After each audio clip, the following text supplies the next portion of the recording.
Buenas tardes, bienvenidos a este tercer día de la Semana Cultural de este año 2021. Y hoy pues contamos aquí con la presencia de este gran historiador de la historia del arte, como es Rafael Valentín López Flores, que nos va a hablar del tema de las jocalías en Arriate, de todo lo que es el arte religioso en piezas de plata. Va a ser la presentación nuestra hermana Rocío Melgar.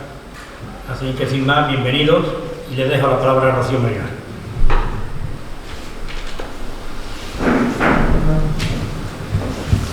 Bueno, pues bienvenidos al tercer día de la 33ª Semana de Exaltación Cofradiera. Hoy tenemos una conferencia audiovisual cuyo título es Jocalías de Arriate, platería y orfebrería entre los siglos XVI y XX. Y su ponente es el rondeño Rafael Valentín López Flores. Pues voy a pasar a intentar describiros y resumiros el amplio currículum con el que cuenta. Rafael Valentín es licenciado en Historia del Arte por la Universidad de Málaga en el año 2002. Además es doctor en Historia del Arte por la misma universidad en el año 2007 y cuenta con un título de captación pedagógica. Tiene un amplio número de cursos que complementan esta formación. Como experiencia laboral, actualmente es técnico de la Unidad Cultural de la Fundación Unicaja. Es técnico conservador del Museo Unicaja Joaquín Peinado de Ronda. Y además fue becario de formación de personal docente e investigador de la Junta de Andalucía en el Departamento de Historia del Arte de la UMA, desde los años 2003 a 2006. Se ha encargado de la reforma museística y museológica del Museo del Bandolero de Ronda y de sala del Museo Lara de Ronda. Ha realizado la catalogación, tasación y expertización de la colección Roca del Museo de Málaga, catalogación de fondos y piezas expositivas de la colección del Museo del Bandolero de Ronda. Se encargó de la asesoría y elaboración del plan de reforma museológico-museográfico del Museo Joaquín Peinado de Ronda. También se ha encargado del comisariado, edición, diseño, dirección de montaje y coordinación de varias exposiciones temporales en diferentes museos, como el Museo de Jaén, Museo del Bandolero de Ronda, el Convento Santo Domingo de Ronda, Centro Unicaja de la Cultura de Cádiz, y etc. Entre las que destaco, Devoción en papel, cartelería cofrade en Ronda y Arriate, 1920-2008. Historia y patrimonio de la parroquia de Nuestra Señora del Socorro de Ronda. Fue docente en el primer curso de experto universitario en patrimonio cultural y turismo en ciudades históricas en 2018. Cuenta con varias publicaciones, tanto en libros como capítulos de libros y participaciones colectivas, además de diferentes publicaciones de artículos. Parte de ellos relacionados con la historia, arte y patrimonio de diferentes hermandades y cofradías andaluzas, así como de templos religiosos y en relación con su trabajo en el Museo Joaquín Peinado. Ha participado en diferentes conferencias, comunicaciones y mesas coloquios en diferentes congresos y cursos. Es miembro en el Departamento de Historia del Arte de la UMA, en diferentes grupos de investigación de la Junta de Andalucía, como el Registro Personal del SICA desde 2003, Iconografías del Cubismo desde 2005 y Desarrollo y Gestión de Recursos para la Sistematización, Producción y Difusión del Conocimiento Artístico. Ha participado en diferentes comisiones, jurados y comités científicos en Ronda y Arriate, entre ellos miembros del Comité de Expertos para la confección de la bandera oficial y símbolos heráldicos de la ciudad de Ronda. Además de todo lo que he dicho hasta ahora, Rafael Valentín es académico correspondiente en la ciudad de Ronda de la Real Academia de Nobles Artes de Antequera. Fue pregonero oficial de la Semana Santa de Ronda en el año 2008, pregonero del cincuentenario de la parroquia de Nuestra Señora del Socorro de Ronda en 2009. Cronista oficial de la agrupación de Hermandades y Cofradías de Ronda entre los años 2009 y 2012. Y fue y es fundador vicepresidente de la Asociación Cultural Mayordomo, Defensa y Difusión del Arte Sacro. Con este amplio currículum que les acabo de intentar resumir y exponer, pues estoy segura que vamos a disfrutar de una conferencia de lo más enriquecedora para todos. Pues les dejo disfrutar de ella.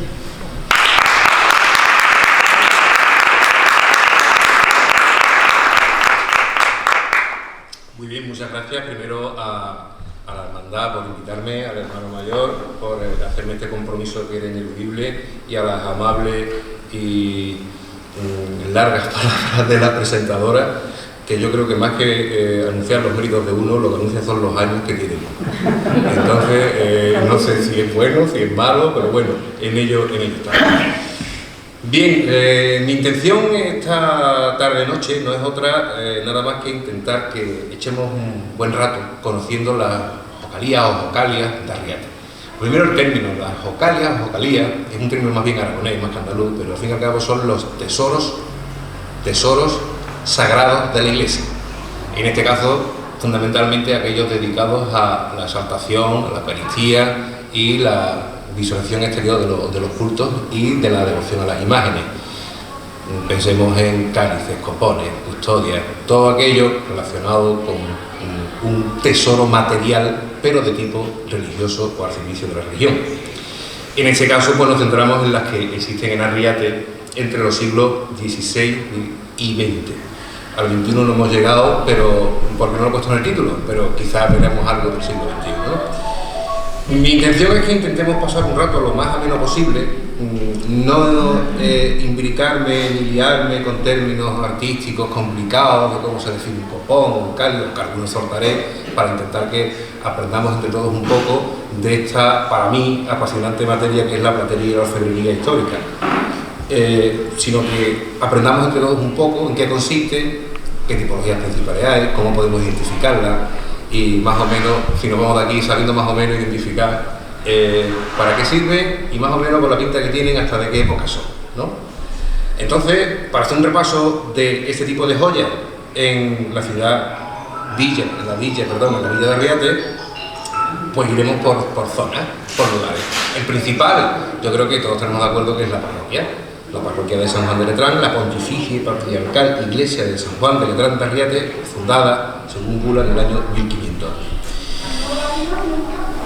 A lo largo de la historia ha tenido más piezas de las que tiene, no obstante es interesante saber, o por lo menos después de haber catalogado toda la platería existente, tanto en parroquia como en convento, de toda la Serranía de Ronda, que todavía está por publicar, comprometo algún día si tengo tiempo a hacerlo, o sea, eso la del resto de la provincia de Málaga, pero no se ha tenido en cuenta suficientemente bien la Serranía de Ronda, excepto pequeñas iglesias como Santa María Mayor de Ronda y en este caso Alpandeño.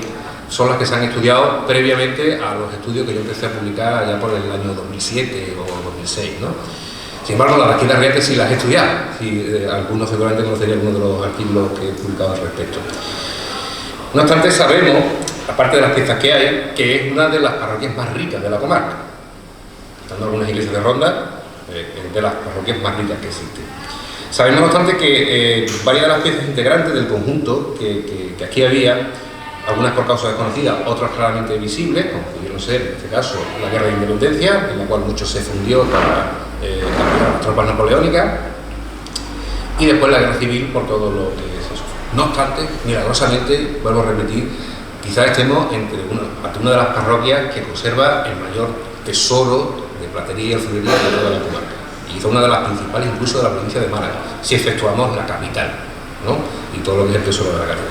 Así, por ejemplo, para que lo sepáis, perdón, muchas veces hacen como las viejas un poco, pero porque es que la presbicia ataca y no podemos evitarlo. Así sabemos que existían dos campanillas, dos faroles de estaño y una cetre con su correspondiente hisopo que se enviaron desde los Bispados de Málaga en el año 1778. No los he visto, no está. Una ampolleta, es decir, una pequeña ampollita para los santos óleos, ¿vale? También se denomina crismera, pero vamos, al fin y al cabo una ampolleta para conservar los santos óleos, que en este caso se recibió en el 1784, tras la visita del canónigo malagueño Tomás de Pablo Puertas y Polanco, o dos cruces de metal con crucifijo que se inventariaron por Miguel de Velasco en 1786.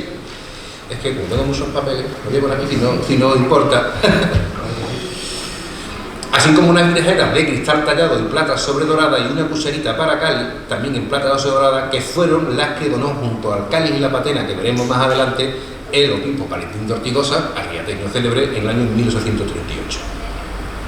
No obstante, el conjunto principal de las piezas más destacadas son 23 elementos, cuya pieza más antigua, correspondiente a la erección de la parroquia en el siglo XVI, poco después, veremos a continuación. Del siglo XVI son una, no obstante, todo se concentra principalmente entre el siglo XVIII y el siglo XIX. Sobre todo porque me corresponde con las épocas de reformas parroquiales que hubo principalmente por toda la serranía. Podemos hablar de la procedencia, principalmente son malagueñas. ¿Por qué? Porque se dependía del obispado de Málaga. No obstante, debería haber habido algunas sevillanas. Las primeras son sevillanas, porque la zona de Ronda y Serranía dependió inicialmente, después de toda la reconquista, del obispado de Sevilla, pero no se ha conservado ninguna, al menos identificable claramente.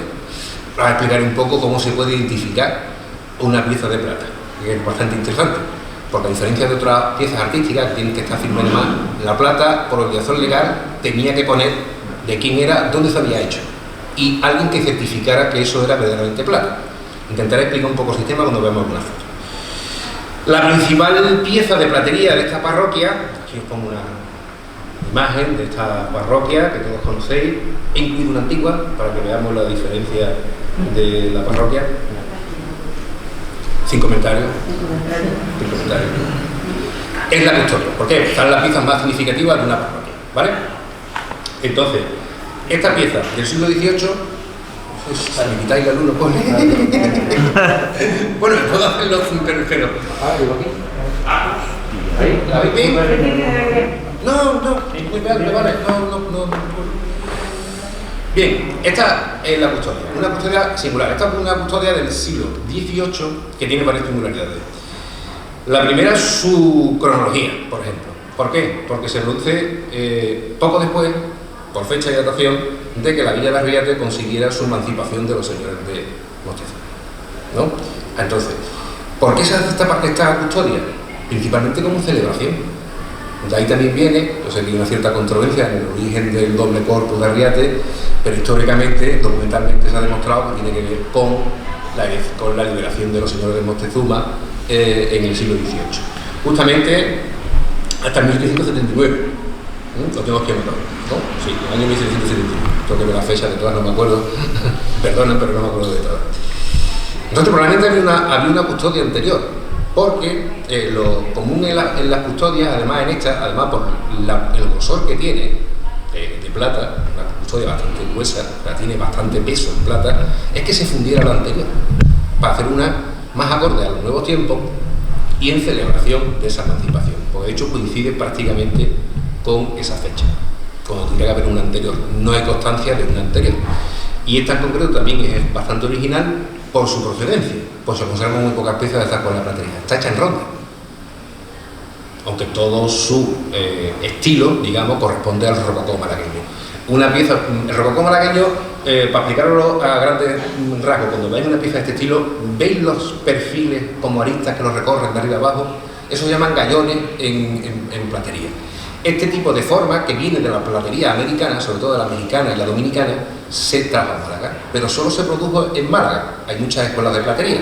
Las escuelas de platería van conforme a los colegios. La platería se organiza en torno a colegios profesionales, como los tonereros, los viñeros y demás. Son como asociaciones, cofradías, pero en este caso una cofradía de plateros. La de plateros que siempre era de San Eloy, porque es su patrón. El patrón de los plateros San Eloy, porque fue como el primer orfebre que existió. En su hagiografía así se indica. Entonces, esta escuela, con esos remanentes de las escuelas americanas, vio a luz unas piezas muy características en el siglo XVIII. Esta es una de ellas y se caracteriza por los gallones. De hecho, tiene una hermana, por si lo queréis saber, tiene la hermana de la custodia de la iglesia de la Virgen de la Paz de Ronda. Son idénticas y hechas por el mismo autor. Ahí tenemos las marcas. El autor, ya me están mostrando, perdona. El autor sería la marca, perdón, que yo la veo, pero ustedes no. Aquí sí la vemos. Estas son las marcas de platería. Hay tres marcas en platería principales. El autor, el colegio y el fiel contraste. ¿Quién es el fiel contraste? El fiel contraste es un oficial nombrado por el colegio por examen o concurso entre los propios plateros, avalados por el ayuntamiento de la localidad y por las ordenanzas reales que rigen los colegios de platería, que lo que hace es atestiguar con pruebas o simple vista, pero normalmente haciéndole una prueba que se llama burilada, que es pasarle un buril y sacar una viruta de plata, y viendo que es conforme a ley, conforme al peso y la calidad, la ley que tiene la plata, la cantidad de plata sin estar mezclada con otros materiales, certifica que es una pieza de plata de acuerdo con las normas del Colegio de Platería. Y en este caso esa sería la que vemos arriba, Paula, Francisco de Paula, que es uno de los 5 plateros que el catastro de Ensenada certifica como trabajando en Ronda en el año 1754. Esta pieza podemos datarla entre 1780 y 1795. ¿Por qué? Porque es hasta donde duró este hombre poniendo su puño. Entonces, siempre la platería tiene una ventaja respecto a otras artes, digamos, en que cómo hay que registrar oficialmente el sello. Si nos vamos a los libros de los colegios, vemos qué tiempo estuvo tal hombre de fiel contrato, con lo cual podemos ajustar muy bien las cronologías, cuando en otras piezas artísticas no.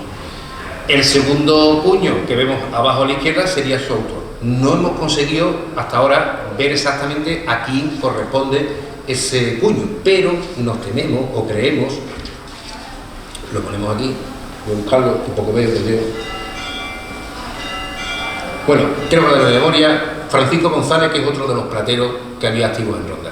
¿Por qué? Porque no, que se vea la parte de arriba no se ve bien, eso en platería se llama un puño frustro, que a la hora de pegarle con el martillito al punzón para hacerle la marca, pues no está marcado bien, está frusto, no está completo.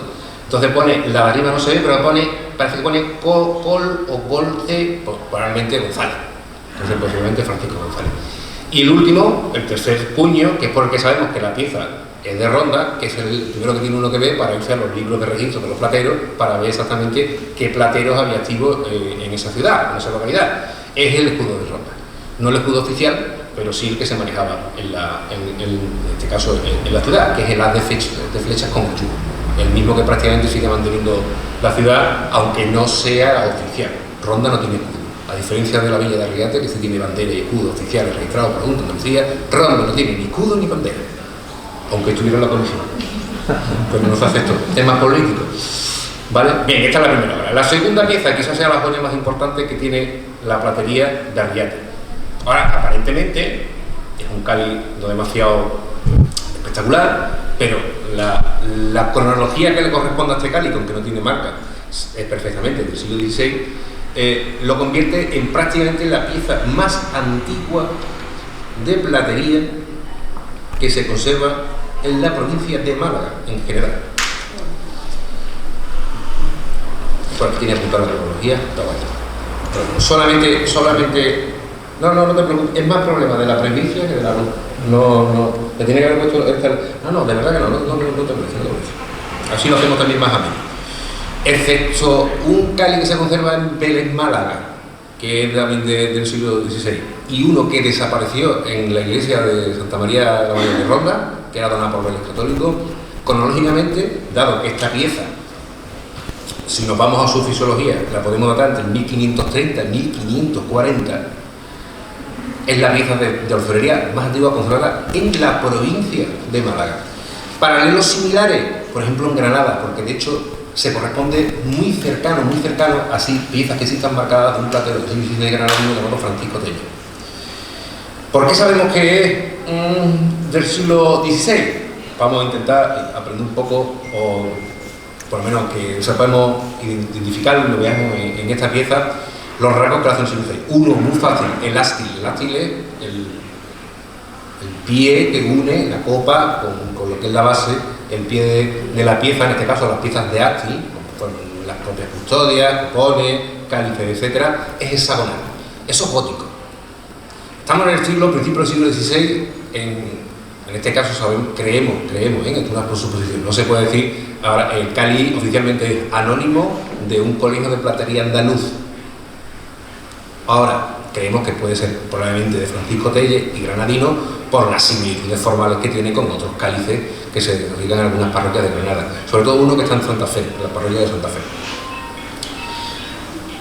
Son muy singulares estos cálices en esta época porque son plenos productos de transición entre el gótico, que sería un nudo, si vemos por ejemplo este candelabro, que es así como con varios brazos y demás, es un nudo arquitectónico, como si fuera una construcción arquitectónica, son los nudos claramente góticos.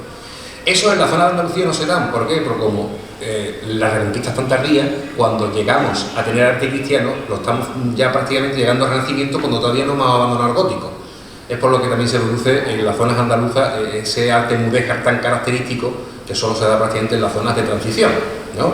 En zonas de frontera, digamos, ¿no? Convive un estilo con el otro, pero como estamos tan atrasados, cuando viene España a recibir la influencia del Renacimiento italiano, que es lo que hace que suban las piezas renacentistas, aquí todavía estamos en el gótico. ¿Por qué? Porque estábamos de guerra, entre otras cosas. Mientras que los italianos estaban dedicando a las artes, nosotros nos dedicábamos a guerrear. Entonces salen productos muy singulares. En este caso, pues el nudo gótico, que es una manzana pero aplastada ya está hablando del Renacimiento, y esos gallones que después se recuperan en el Rococó se ven muy claramente en lo que es el nudo. Es un nudo prototípico de principios del siglo XVI, sobre todo en Andalucía. Las copas clásicas de esta centuria, de principios del XVI, son en forma de campana. Mientras más vayamos hacia el siglo XVII y XVIII, van a tender a hacerse más cónicas, más cilíndricas. Se van a ir cerrando. Y el pie, sobre todo por la decoración, las hojas de cardo tan visibles que tiene en el pie, aquí lo vamos a ver, es claramente una decoración de transición entre el gótico, las cardinas góticas, muy típicas, todavía perviven en un pie que ya es renacentista, porque si estuviéramos hablando de un pie gótico sería un pie lobulado, como en forma de flor, ¿vale? Con muchos picos entrantes y salientes. Algunos de hecho tienen muy claramente 4 lóbulos, como si fuera una flor de 4 pétalos, con rayos que los cruzan. Entonces nos sale un perfil mixtilíneo que llamamos, que mezcla curvas con rectas, mixtilíneo, que mezcla líneas. Bien, no obstante tenemos más piezas, como esta pocas, ya digo, pero como esta hay pocas en la provincia de Málaga. Estamos hablando de, hay 2 anteriores y una de ellas se ha perdido, o la perdieron, no saben, o se ha perdido o la perdieron, porque en el año 56 estaba, y en el 57 ya no, con lo cual ni la guerra civil ni la guerra de independencia, pero bueno, algún día lo mismo aparece. Yo miro que ha metido una subasta de platería a ver si la he hecho. Porque es muy común que al cabo de los años salga. De hecho, se han recuperado muchas piezas por ese estilo. Bien, aquí ya nos vamos al siglo XVIII. Estamos en el arte plenamente malagueño, y en este caso es un cáliz plenamente marcado del platero malagueño Pedro Montes y Aguirre. Y el marcador Francisco Martínez de Valdivia. Lo vemos los punzones. Aquí mismo se ven algo menos, pero veis dónde están. Esto está justo en el pie. Lo que vemos es el tornillo del ástil. Eso lo que hace es unir toda la pieza. Las piezas de platería, o todos los cálices, las de ástil, están todas cogidas por debajo con una pestaña. Es un tornillo y van cogidos por debajo, y eso es lo que ha hecho muchas veces cuando se han roto. De hecho, creo que por aquí veremos algún ejemplo. No me acuerdo de memoria si una de las piezas que lo tiene. Cuando se han perdido, se han roto, las guerras civiles y demás, nos salen esas piezas muy raras. Pero ¿por qué sale con el nudo al revés y demás? Se han limpiado, se han vuelto a montar y la han montado al revés. Entonces salen con los nudos invertidos. ¿Qué cosa más rara? Por ejemplo, respecto a la primera que he puesto en la custodia, os he dicho que tiene una hermana idéntica en ronda. Idéntica no, el nudo está al revés. En vez de tener una forma de pera, tiene la pera al revés, tiene una forma bien cónica. Pero los nudos son al revés, porque al fin y al cabo vienen de la conjunción, lo habíamos puesto en el nudo, de 2 elementos decorativos, lo que se llama el jarroncito, el jarrón, lo vemos justo en el medio, y el toro. Toro es una moldura convexa. Si fueran cóncavas le decimos toro. Toro cuando son de forma convexa, y escocia cuando es al revés, cuando es cóncava. Cóncava escocia, convexa toro. Entonces eso es un nudo a base de jarrón y toro. Por lo cual siempre van a evolucionar de la misma manera, porque es mucho más equilibrada, ¿no? Se equilibran los pesos de lo que viene haciendo la pieza. Si pusiéramos el nudo al revés, es como si la pieza se nos cayera hacia el pie, tiene más peso abajo que arriba. Entonces también a la hora de definir una pieza como mejor hecha o peor hecha, a la hora de los que, digamos, si las criticamos entre comillas o las analizamos, se utiliza o se tiene en consideración también el equilibrio compositivo que tiene la pieza. Esta, por ejemplo, del Colegio Malagueño, de un platero como Pedro Montes, que es uno de los plateros más significativos de la escuela malagueña del 18, pues está plenamente armónica. Entonces el nudo como su toro y el jarroncito, y abajo esa pieza cilíndrica que tiene un nombre muy llamativo, además que solo se da en Málaga. Cuando veáis una pieza cilíndrica justo encima del pie, se llama collete, y eso se da en Málaga, en las piezas de este siglo, el siglo XVIII. Se da en el siglo XVII mucho antes y viene de la escuela madrileña de platería, pero se abandona en toda España. Se fusiona el pie, lo que hacen en otra escuela de platería es avanzarlo hacia arriba y decorarlo entero, ¿no? En Málaga no.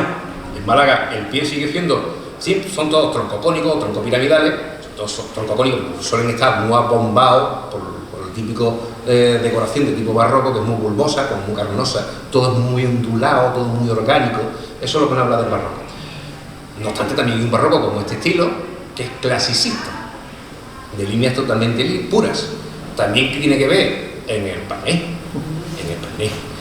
Vamos a ver otros casos más para adelante, en este caso es un copón, que se conserva en la parroquia, que ahí hay una inversión un poco mayor. No es lo mismo te cobrar un platero por un cáliz liso que por uno el que tendría que repujarlo y tallarlo. No es lo mismo, en este caso son lisas, pero no obstante tienen una pieza de destacado de esta calidad. Las vemos en piezas muy similares, en este caso no tiene marca del autor, por lo cual es anónimo, pero sí tiene la del fiel contraste, que es José de Reina Laguna, que es la marca de la izquierda, y el escudito de Málaga, que es el que está a la derecha. Se ve un poquillo regular, porque también, ¿qué les ha pasado mucho a estas marcas? Para que lo tengáis en cuenta si un día veis una pieza de esta antigua, si la veis, pues, y contactáis, que no me gusta verla, ¿sabes? Por tenerlas controladas. Pero si veis alguna, cuando tú un cáliz del siglo XVIII, que ha estado en servicio, lo limpias una y otra vez, la plata es blanda, es un metal blando. Por eso se puede trabajar para este tipo de obras. Se van desgastando. Hay muchos también que se han restaurado, y como no los restauren, un restaurador que sepa lo que se hace, le suele dar un baño de los eléctricos, en el cual la plata se pega para que digamos, sobre todo se hace cuando se platean de nuevo y demás. Y eso es lo que hace digamos, aplicarse por una electrolisis al metal que ya existe, es tapar todos los huecos. Por lo cual no solo afecta a las marcas, si un cáliz con relieve también se lo carga,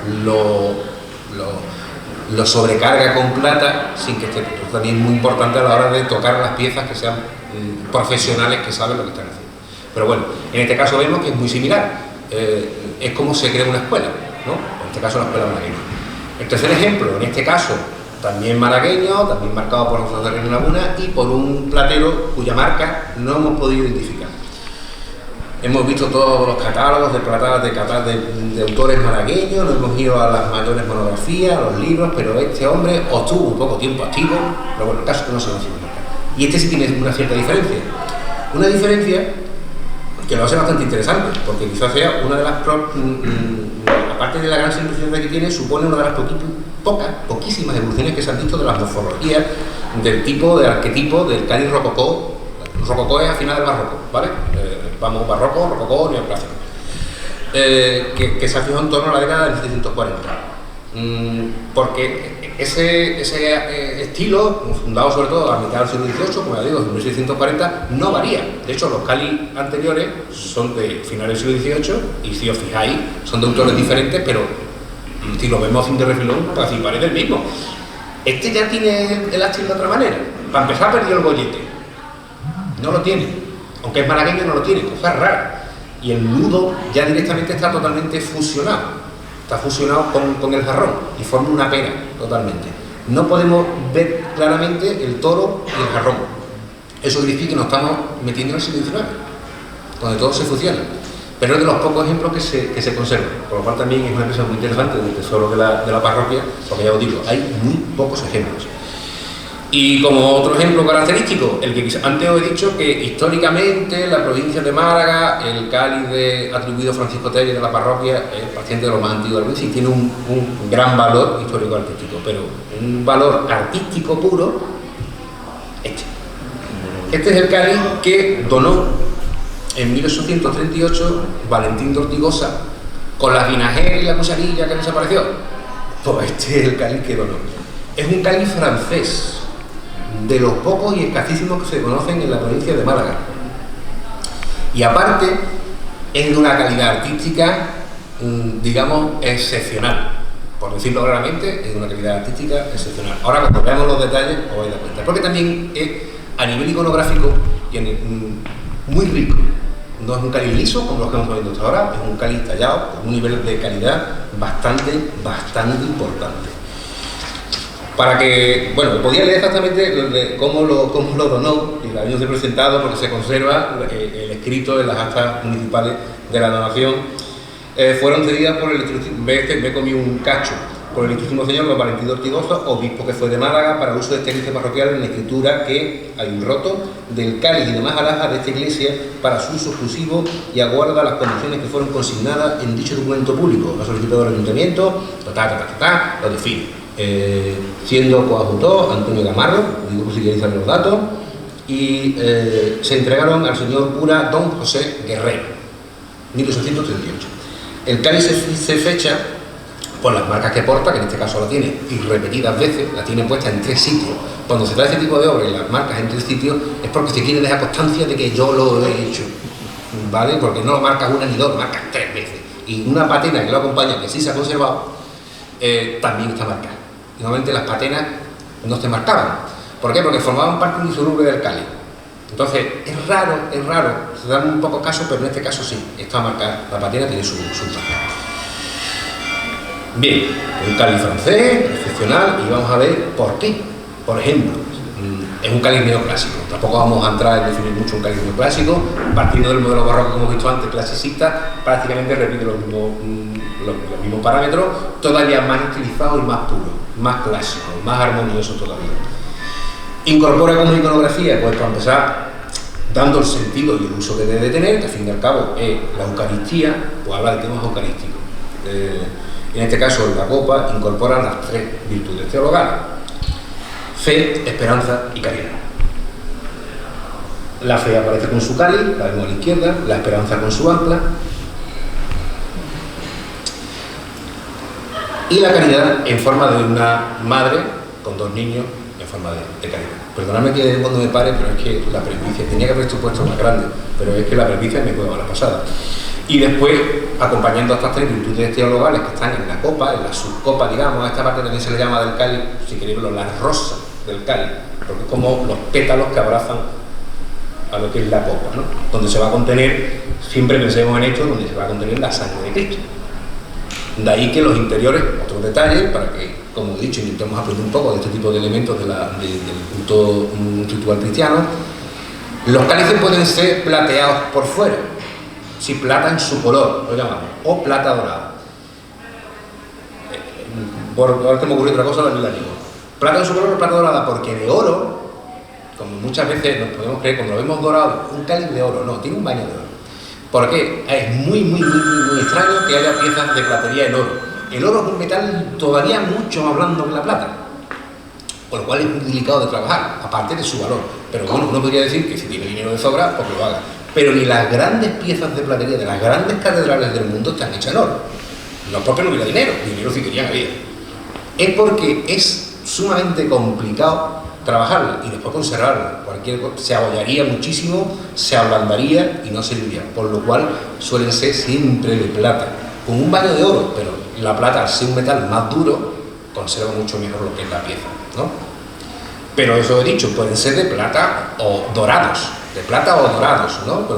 Pero el interior, dado su uso, suele ser siempre, o debe ser siempre, dorado, porque va a recibir la sangre de Cristo y tiene que ser del metal más alto de la glorificación que implica recibir la sangre de Cristo una vez que ya ha pasado por manos, se ha realizado la Eucaristía y se ha convertido, pasado de ser vivo a ser la sangre de Cristo simbólicamente, ¿no?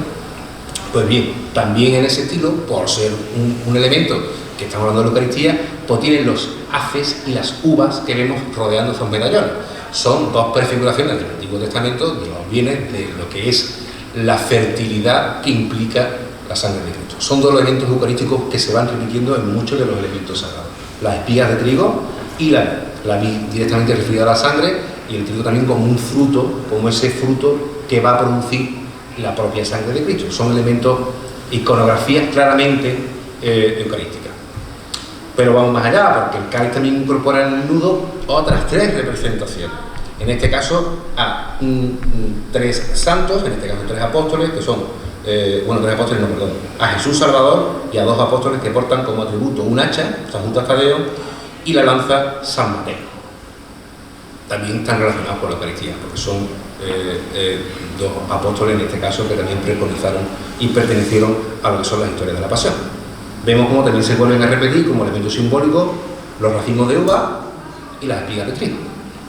Se ven muchas custodias, muchos cálices, y después el pie ya directamente nos muestra escenas labradas de una manera primorosa, digamos, donde lo que vemos son escenas relacionadas justamente con eso. Todos son prefiguraciones de la Pasión o directamente relacionadas con la Pasión, que es de lo que al final va a glorificar la Eucaristía, que por la Pasión de Cristo nos redimirá a través de su sangre. Por eso hace referencia a este tipo de escenas. En este caso, la escena que nos pone son las oraciones del huerto o cáliz de la proposición, también llevan esa cena, que es la que vemos aquí. Vemos a Jesús con el cáliz abajo. El cáliz de la proposición es cuando en el huerto de los olivos dice sufrirás pasión por mí, pues es una cena en concreto sacada de ese estilo que se habla del cáliz de la proposición. Camino del Calvario, directamente referido a lo que es la pasión de Cristo. Además lo incorpora con un relieve, pues los cálices se pueden trabajar de dos maneras, o repujados o cincelados. Os explico, repujado es desde la parte de atrás de la placa de plata saco la decoración. Es complejo, pero menos complejo que hacerlo como este. Este está cincelado, es decir, desde arriba. Y si nos fijamos, no solo en la cena, podría haber secado la cena, sino que le ha puesto una ambientación paisajística e incluso edificios detrás. Con lo cual, la calidad perspectívica que tiene la escena, nos está hablando de un autor que ya no es menor ni mediano. No es menor ni mediano. Ahora intentaremos ver quién es, porque tampoco lo tenemos muy claro dentro. Y la crucifixión, como no, al final de la pasión, al que después va a conducir lo que es la Eucaristía que vamos a celebrar con este cáliz, es la crucifixión. Pues en este caso es la que cierra, digamos, el ciclo iconográfico de este cáliz.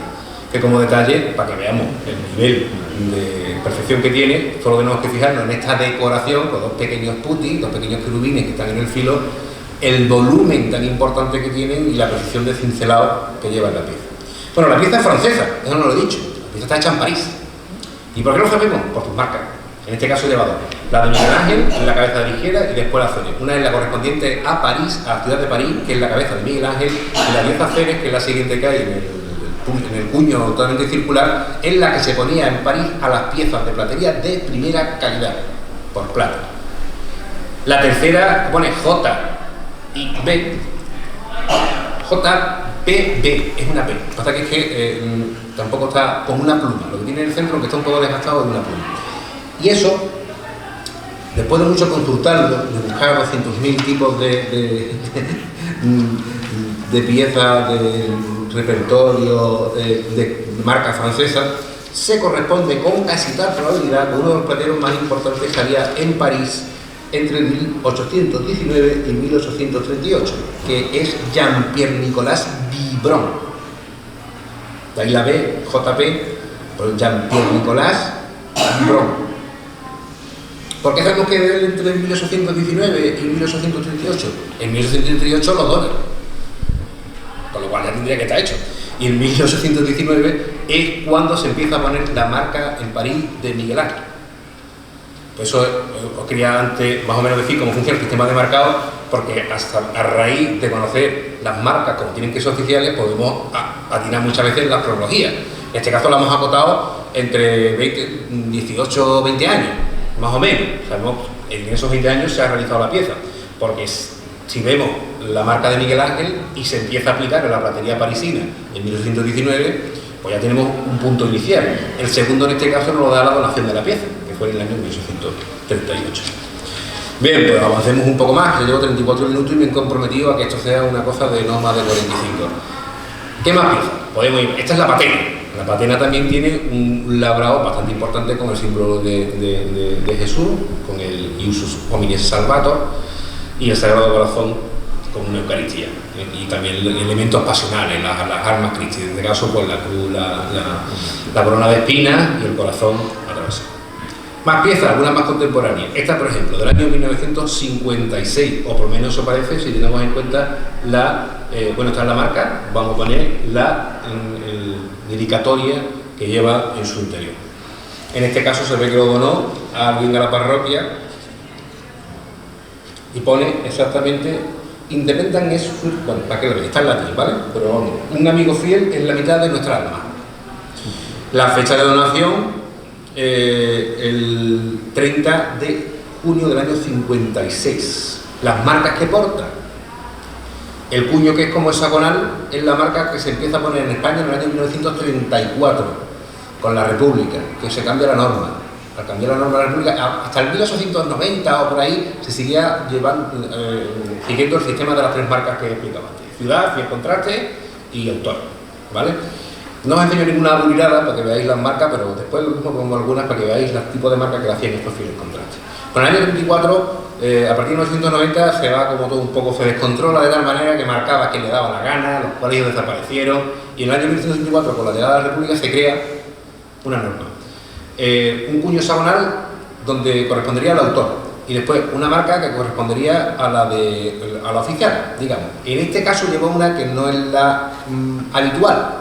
¿Por qué? Porque esta en concreto que lleva, que es ML, lo que quiere decir que es ley mínima o mínima ley, es decir, 750 milésimas de plata por cada gramo. La va a hacer 150, 850, 900, que ya se puede decir que es plata pura, ¿no? Se lo divide por milésimas. Todavía hoy en día, si nos miramos los anillos de plata o de oro, veremos pequeñas marcas. Hoy en día también ha cambiado. En el año 85 fue cuando se cambió esta ley. La del 34 duró en España hasta el año 85. En el año 5 se cambió por una serie de puños que tiene que ver con el laboratorio provincial que testea la pieza y lleva una especie de numeritos chicos, muy chiquititos. Cada vez lo ponen más chicos para que lo veamos peor, parece. Pero bueno, esto es muy chico. Y en el otro la ley, ¿no? Puede poner 850, 900, 1000. 1000 sería plata pura y es raro, o en oro. Las de oro son diferentes, ¿vale? Pero para que no nos liemos, nos quedemos con la de plata. Más piececitas, vámonos a los copones. Este también es un copón, en este caso muy singular, no está marcado, pero por la fisonomía que tiene, pertenece más al siglo XVII que al XVIII. Si nos fijamos, también tiene ese bollete malagueño típico y el tipo de nudo, aunque sea fundido, pero es como muy vasto. El bollete no está integrado, no vemos que tiene menos curva, y sin embargo el pie tiene una cosa muy significativa de las del siglo XVII, que tiene esa especie de aro redondeado en el centro. Vemos que tiene una especie de plataforma y se hace cóncavo, y de ahí nace el bollete. Eso es típico del siglo XVII. Sin embargo, el nudo es ya del XVIII, con lo cual estamos otra vez en una pieza muy interesante porque es una fusión de estilo. En este caso está sin marcar, aunque creemos por el bollete que se trata de una pieza malagueña. Y después, antes hablábamos de cálices y copones lizos. También tenemos copones labrados. En este caso, un ejemplar bellísimo, rococó, plenamente malagueño, que tiene también el interés de la marca que tiene. Y os explico por qué. Porque se estudia mucho la platería malagueña, pero esta marca solo se encuentra aquí. Sabemos de quién es, de Francisco Bueno Comarcani, un platero que también fue fiel contraste marcador, pero nunca se le encontró la marca de fiel contraste marcador. Así que probablemente es la primera pieza que aparece en el mundo, digamos. Bueno, no vamos a circunscribirnos a Málaga porque tampoco este hombre haría piezas para todos lados. Otra cosa porque fue también platero catedralicio. Pero es la primera vez que encontramos la marca, esta marca de Francisco Bueno. La que utilizaba como autor era la abreviatura de su nombre, FBO, Francisco Bueno, y se conoce. Pero esta, con el apellido entero Bueno, es la única pieza que se ha encontrado hasta la fecha con ella. Con lo cual, aparte de ser un magnífico ejemplar de cáliz rococó malagueño, resulta que tiene, a nivel histórico-artístico, la singularidad de que es la única pieza marcada con este cuño, que creemos podríamos tener varias posibilidades. Que fuera una variante de la suya de autor. No lo creemos porque resulta que las piezas de este mismo estilo, hechas por él, que se conservan, llevan la otra marca. Puede ser de un familiar. Hemos consultado los libros y el único platero de nombre Bueno, y como también se tienen que registrar en los libros los aprendices que tienes en tu taller, tampoco hay ningún aprendiz de su familia, por lo cual tampoco. Por lo cual creemos que es la pieza, la marca que tuvo como fiel contraste, que no fue titular, pero fue suplente durante varios años. En este caso, entre 1827 y 1929, solamente en 2 años fue suplente del marcador oficial. Con lo cual, probablemente, tuvo que marcar alguna pieza, en este caso esta. Y no tiene autor. Por lo mismo nos hace pensar de que encima todo que la marcó, la hizo. ¿Por qué? Porque oficialmente, vamos a tenerlo en cuenta, oficialmente tienen que llevar las 3 marcas. Y entonces ustedes me dirán, ¿y por qué algunos no lo llevan? Porque en todos lados hacen trampa.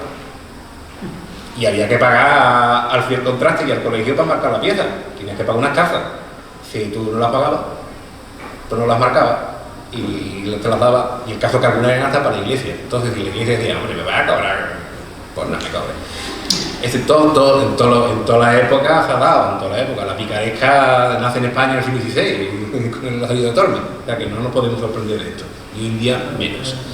Más ejemplos o elementos importantes dentro de la platería de la parroquia. El incensario y la naveta, las 2 de Francisco Montiel, otro platero del siglo XVIII, un malagueño. Y por allá disfruten un poco más de las imágenes, viendo que estoy ya en el minuto 40 y tampoco me quiero alargar, porque si me alargo será poco, lo prometo, se lo he prometido a Santi y a la hermandad.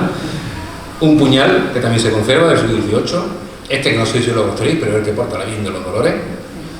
Lamentablemente está mutilado. Yo lo comento, ustedes no digáis que lo he dicho yo, pero no sé quién le puso el puñal, porque no es suyo, y es malísimo, por cierto, porque no es ni plata, es metal dorado, no tiene valor ninguno. Y le falta también que esta la perdiría en algún momento dado, en la parte de arriba, si os fijáis, tiene como dos cuentas de un ovario, una especie de collar de perlas, que van hacia arriba. Eso tendría que tener ahí una cruz, ¿vale? Pero se le perdería, se le partiría. Otro también muy singular, otro corazón, en este caso atravesado con un puñal, y este también es singular porque este se ve que es de menos calidad. ¿Por qué? Porque está hecho en ronda. Y dices tú, no tiene las marcas, no la tiene, pero ¿qué por qué le pone Ronda Guardia Local? Es decir, un regalo de la Guardia Local de Ronda del siglo XIX, esto es el siglo XIX, en este caso sería seguramente la Virgen de los Dolores, o probablemente la Virgen del Rosario, porque era la patrona. Es más probable que sería, además por la relación que puede tener con los cuerpos policiales, la propia Virgen del Rosario.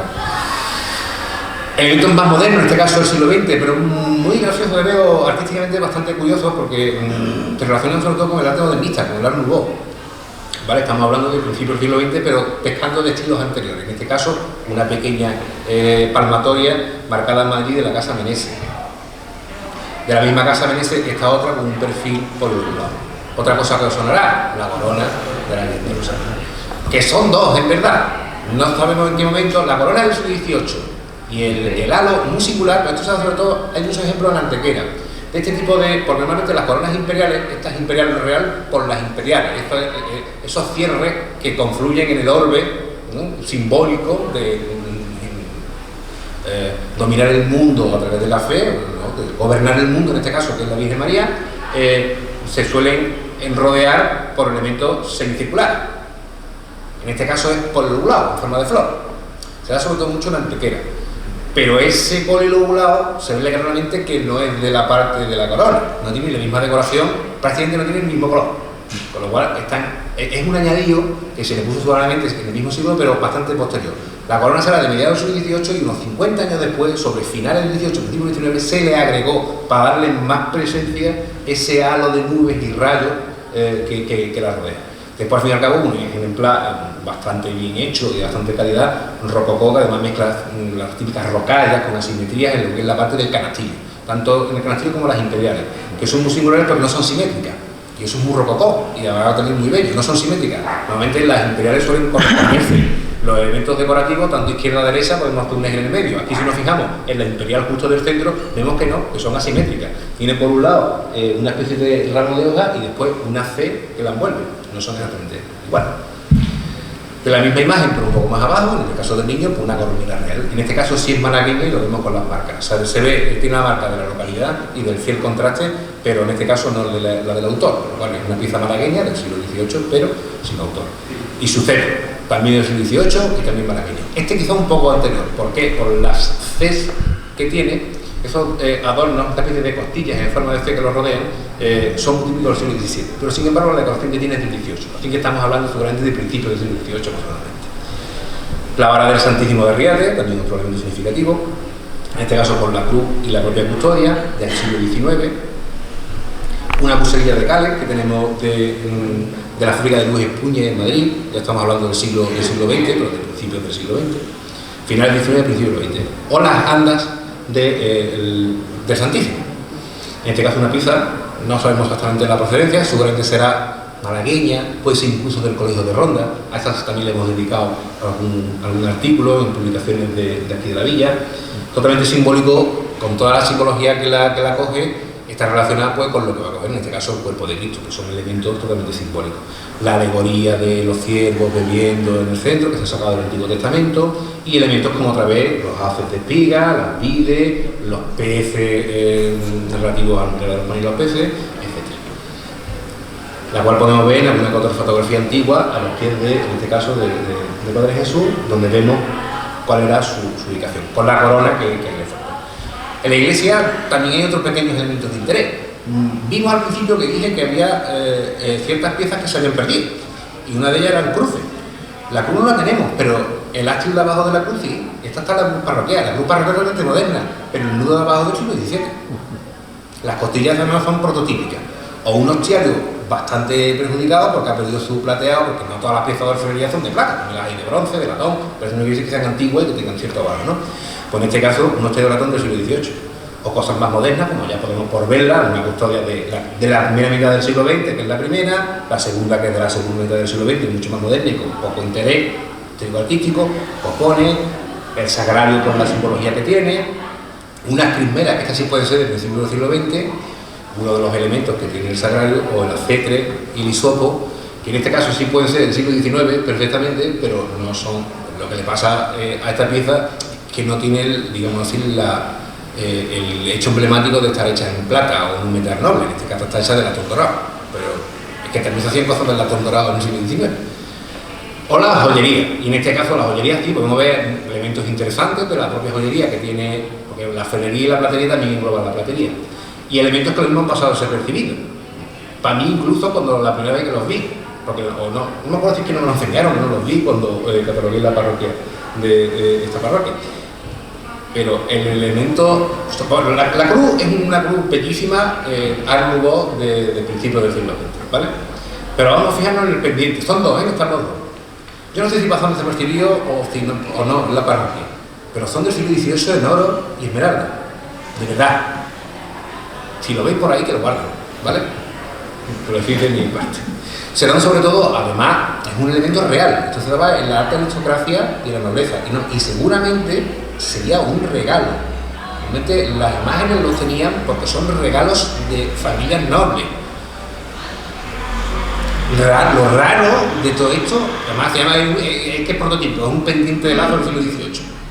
Estos los había en pendiente y había el mismo sistema, pero en broche grandísimo, a lo cual se le solían sumar, en vez de las esmeraldas que tiene, todavía brillantes en el lazo. En este caso solo tiene lo que son las esmeraldas embutidas y en el lazo también tiene pequeñas esmeralditas. Lo raro que esté. Por eso es interesante saberlo. Vámonos a las hermandades. En este caso he puesto los dos elementos característicos de los hermanos mayores de edad. Yo creo que muchos ya conoceréis, porque lo he escrito creo casi de todas las faras, pero en este caso de las potencias del Cristo de la Sangre, una potencia probablemente creemos que yo creo, pues no están marcadas, la lástima es que no están marcadas, que se restauraron, de hecho hicimos un artículo como motivo de la restauración y de las réplicas, que creo que hicieron una réplica, ¿no? De escuela antequerana y de 18 bastante bien, que además son las que portaba el Cristo. No obstante, también tuvo otras, porque si nos fijamos en las fotos antiguas, aquí la tenemos, pero aquí la intentamos poner un poco más grande. Hay elementos que se perdieron también, en este caso la corona de espinas, que era también de plata del siglo XVIII, y las potencias, y no son las mismas. Seguramente las que se han conservado eran las de salida. ¿Por qué se han conservado? Porque se guardaban y se ponían solo para la salida. Pero las que tienen también son del siglo XVIII, las que tenían, ¿vale? O las del ya siglo XX de la otra imagen titular que también existió. Igualmente malagueña. No sé si, bueno, el Cristo, no sé últimamente cómo van las atribuciones del antiguo Cristo, pero es claramente malagueño.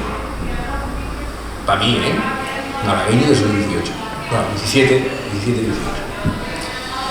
También podríamos fijarnos en alguna de las... yo he traído imágenes tanto de las del culto del Cristo de la Sangre, del antiguo Cristo de la Sangre, en su hornacina, como las de la parroquia, donde todavía se observan esta fotografía de Miguel Martín, por cierto, el antiguo retablo de la parroquia, que se pareciera.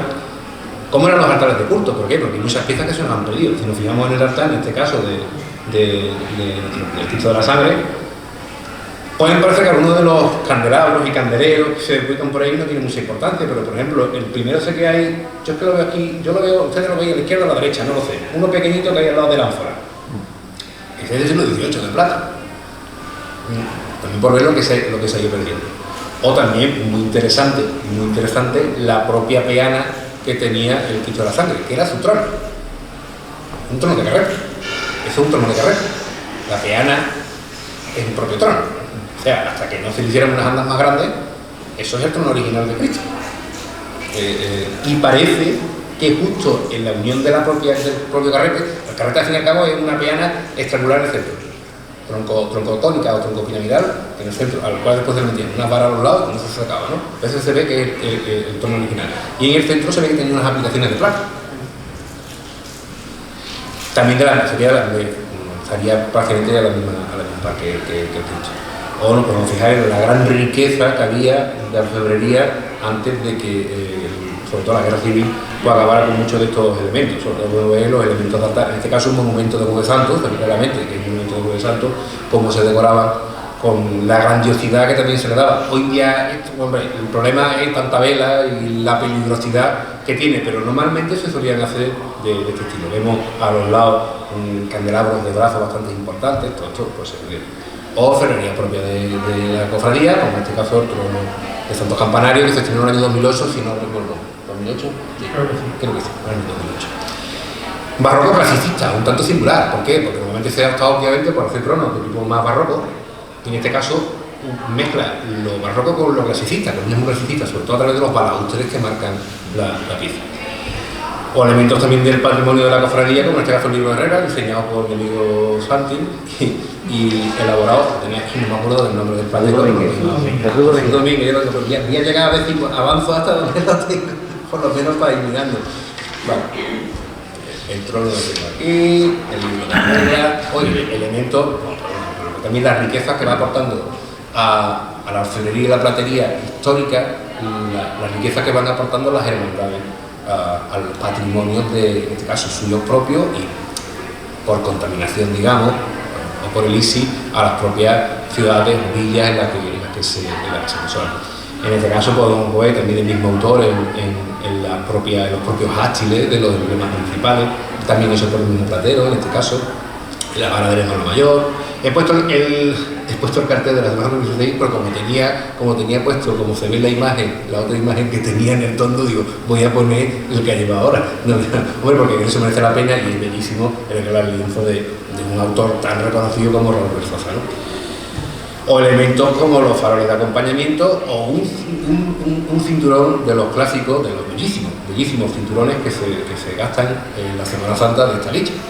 Al fin y al cabo, dices, ¿qué tiene que ver con la platería y la ferrería? Pues mucho, porque los motivos decorativos se imbrican unos con otros. Y aquí hay ejemplares, y yo he visto cinturones que algunos son de estilo mexicano, pero son bellísimos. Y al fin y al cabo, la decoración, una jocalía religiosa también es un cinturón de este estilo.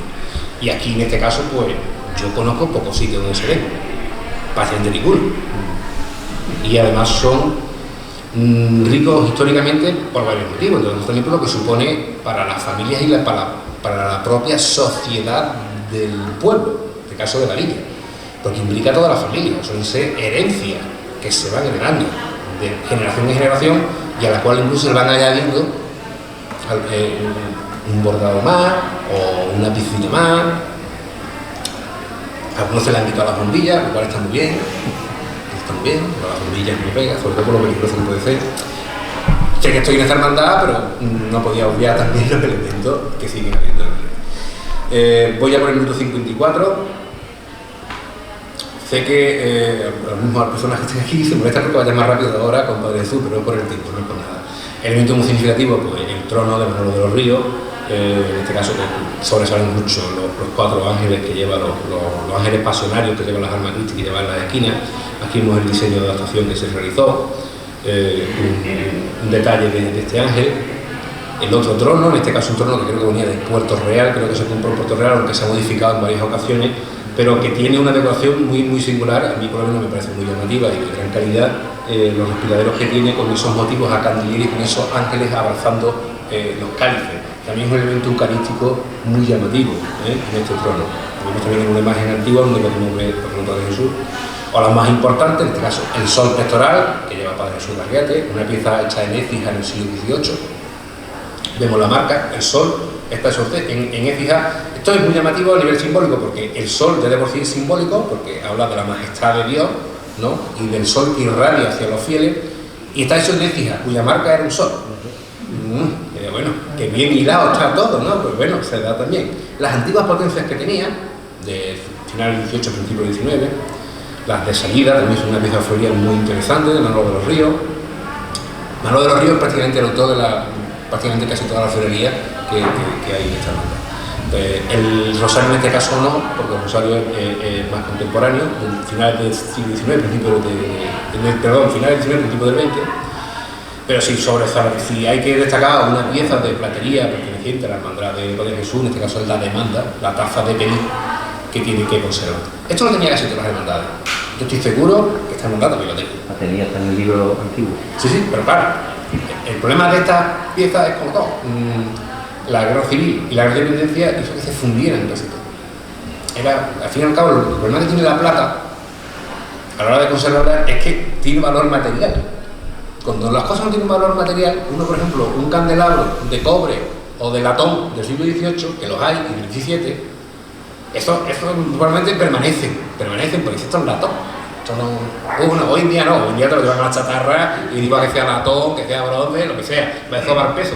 Pero en este caso es una taza de pedir y no se han conservado muchas, la verdad no se han conservado muchas, pero la mayoría de las hermandades las tenían. Al fin y al cabo esto se utilizaba en los propios cultos y tanto en misas de hermandad como en diferentes cultos que había para pedir. Y incluso se sacaba por la calle.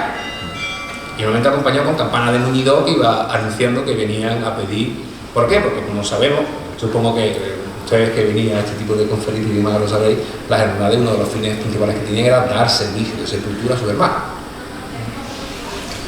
Esto era para pagarlo. Aparte de la cuota y la luminaria que se llevaba, tú pagabas para dos cosas: para que te enterraran y para tener siempre iluminada la imagen de devoción, que era el pago de luminaria. También se le decía incluso al recibo, se llamaba la luminaria.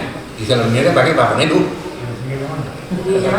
Porque hay ciertas villas que te conservan las cosas como debe ser, que es como llamarlos como la luminaria. No, ahora dame recibo, domicíliamelo. Antes era mucho más bonito, ibas con tu taza de pedir, porque aparte del recibo tú estabas allí, había que sacar mientras más mejor. En Roma también está a punto de perderse, milagro que no, los muñidores del Santo Entierro, que se ha conservado, pero se conserva cada vez menos, ¿no? De hecho, aquí incluso los propios hábitos que se conservan en la cofradía tienen que ver con la muerte y con el entierro. Al fin y al cabo, esas largas colas, probablemente, o sin probablemente, es la mortaja. Aparte del uso simbólico que tiene de ir limpiando la calle para que cuando pase Jesús esté limpia de todo. Al fin y al cabo es limpiar el pecado. Pero lo que tú arrastras, la suciedad que tú arrastras en la calle, también es la suciedad tuya que tú arrastras cuando estás de penitencia. Y normalmente se solían enterrar los hermanos con sus hábitos, y esa cola se ponía encima. Con lo cual, todo tiene, si nos fijamos, todo tiene cierta relación. Bueno, pues esta es la taza de pedir, la taza petitorial. Demanda, también se le llama, la demanda. En este caso es malagueña y por un platero que no hemos podido apreciar mucho, sabemos que es Muñoz, porque lo tiene muy bien puesto, se ve claramente en la marca, pero se ha conservado. Un tanto mutilada porque se le ha incorporado un pie debajo que no le corresponde. El pie que tiene debajo, de hecho, si nos fijamos, la marca del autor, para descubrirla tuvimos que desmontarle el pie. No se veía, porque el piececito que tiene para dar la altura no es original. Las tazas, además de pedir, las demandas son a ras, no tienen un pie que las levante, ¿no? Y ahí sí vemos muy bien, que ahora lo explico, lo que es una burilada, la marca que le hace el fin contraste con estos platos. ¿Veis esa raya profunda que tiene debajo? Eso es un punzón que le han metido para sacarle una viruta de plata. Y si eso está, y ahí sale plata, dentro debajo de la plata, es que plata. Si lo que me encuentro es otra cosa, amigo, esto no es. Bien, algunos elementos más, libros de reglas, un relicario también de Manolo de los Ríos sobre la antigua policromía del Cristo, faros de acompañamiento, cigarros, la cruz de guía, otros pequeños relicarios, la cruz del centro del hermano mayor. Una pequeña naveta trilocular de Meneses en Madrid, de principios del siglo XX, también muy destacable, el apoyo a la piana que tiene el Padre Jesús en la parroquia. Y ya hemos finalizado, pero aquí quería ponérmelo, me he alargado si no me da la cuenta, lo siento, Santi, no he cumplido mi palabra, pero voy a intentar acabar ya de verdad. El último foco de platería que se puede conocer en la Villa de Arriate, que no es otro que el asilo de San José, de la montaña, Madre Desamparado y San José de la Montaña. Que podemos empezar perfectamente por una reliquia que conocéis perfectamente en la hermandad, como la reliquia de Madre Petra. La reliquia de Madre Petra, por su fisonomía con pie gótico, pero es neogótico. Probablemente sea entre los años 40, 50 de este siglo y claramente valenciana. ¿Y por qué valenciana? Porque las marcas no se las he podido ver. He visto la foto porque amablemente ha hecho el esfuerzo de facilitármela por el sol que tiene. Al fin y al cabo, los relicarios son como pequeñas custodias, porque el centro, la simbología es la misma, pero en este caso valenciano, probablemente valenciano de comunidad, probablemente de colegio alicantino, aunque la base de la congregación esté en Valencia. La platería, el colegio valenciano no fue tan potente como el alicantino, sobre todo en principio del siglo XX, pero aquí recrean los modelos del siglo XVIII, que es muy típico en Valencia, que es poner dos angelitos abrazando el sol. Eso se da en todas las custodias alicantinas, sobre las parroquias. Y ahí vemos perfectamente esos dos angelitos que la abrazan. Y después pues, también tienen platería, y platería muy singular. El asilo se funda, como ustedes sabían, a principios del siglo XX, se empieza a hacer a finales del siglo XIX con la herencia que deja la marquesa de Montezuma, y aquí pues, nos encontramos con cálices bastante interesantes. Este es del 1898, lo vemos perfectamente en la inscripción que tiene en el pie. En este caso nos dice quién lo donó: Antonio Mas y Rode al asilo de San José. O sea, no lo trajeron, se le donó a este asilo en el año 1828. Aquí nos encontramos ya con tipología, cuando llegamos a finales del XIX o principios del siglo XX, regionalistas también se le llaman. ¿Por qué? Son los neoestilos, son neogóticas, neobarrocas, porque mezclan la modernidad, una serie de revisión de estilos antiguos que se da mucho, sobre todo en España, en esa época, entre finales del XIX y las primeras décadas del XX. En este caso tiene un nudo muy plano que recuerda a los góticos, el pie circular barroco, sin embargo la crestería de arriba parece gótica con flores de lis. En este caso la marca está muy frustra, no hemos podido identificarla muy bien, solo se ve XE, pero yo diría que este sí que es valenciano o alicantino. Otros también muy bellos, en este caso este sí sabemos perfectamente de quién es. Este es de las pocas piezas, y eso que es raro, porque el Colegio de Córdoba a nivel de platería en Andalucía es como hoy no juega el Madrid, que se perdió, juega el Barcelona, vamos, uno de los mayores clubs del mundo. Pues igual, pues la platería cordobesa inundó el mundo prácticamente, no solo España, Sudamérica. Aquí raramente hay pocos ejemplares cordobeses. O sea, primó más la escuela malagueña porque probablemente era por la relación directa del obispado. Pero incluso en sitios del obispado de Málaga, en la propia Málaga capital, hay una brutalidad de piezas cordobesas. Aquí, en concreto, la única que he encontrado es esta. Esta está hecha en concreto por el patrón que lo conocemos precisamente, es Miguel Merino, que lo hizo en el año 1900 exacto, porque además tiene una inscripción debajo que pone recuerdo de mi madre del año 1900. Fue una donación partida. En este caso es también neogótico. Este, también de la misma época, por no alargarme mucho, que lo que tiene de interés es que fue dado por un conde palatino. Esto es un cargo del Vaticano.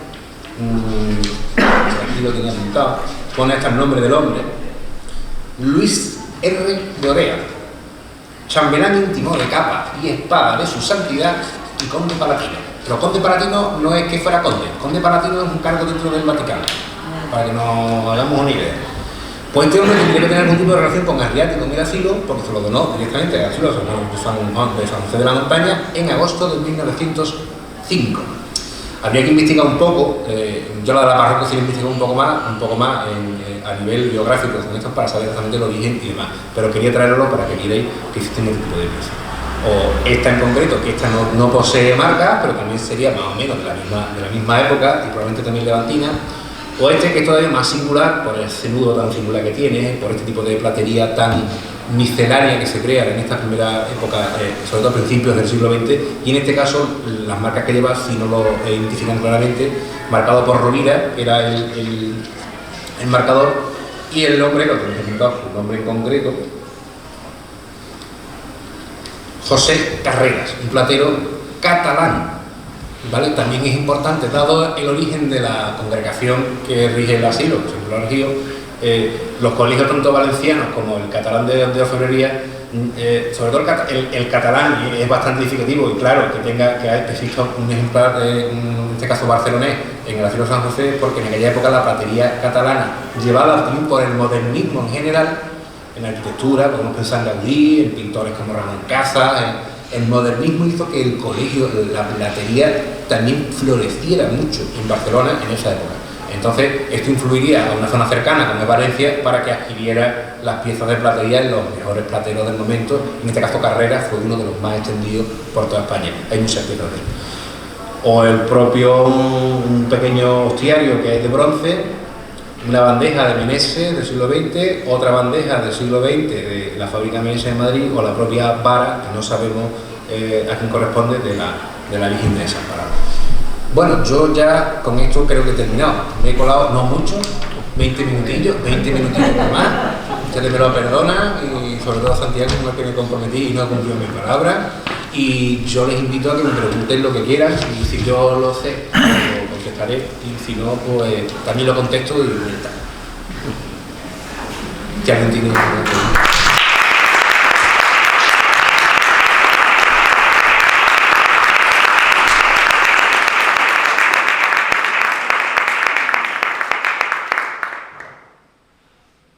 ¿Alguien me quiere preguntar algo? Yo encantado de responder.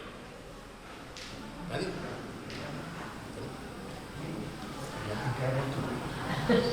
Pero no, tampoco, bueno, vamos a ver, aunque se hayan quedado con algo y hayan disfrutado, con eso me conformo.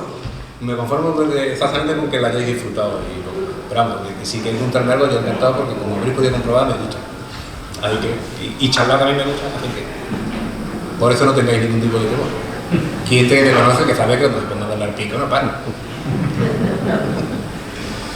Nada, entonces, pues muchas gracias por venir. Pues muchas gracias a ti, Rafael, y una vez más pues hemos asistido a una maravilla, ¿no? La verdad me he quedado gratamente sorprendido porque son cosas que tenemos aquí, pero es que muchas las tenemos pero no las vemos o no las conocemos, y claro, cuando llega una persona como él con ese conocimiento y te empieza a dar esos detalles, oye, pues cuando se ponen las cosas en valor lo que tenemos es el patrimonio de Arriate, lo bien que le ha disertado y ha sido una maravilla. Y bueno, pues precisamente ha terminado con el patrimonio de la residencia de ancianos y le da la mano a la conferencia que tendremos mañana, que vamos a recibir desde la residencia la Madre Superiora, Madre Ana María, Madre María Ángeles y una de las trabajadoras, Belén Cabrera, pues que nos van a hablar de un tema tan de actualidad, pues como han tenido la vivencia en una residencia con todas las dificultades del COVID, que yo creo que va a estar muy interesante.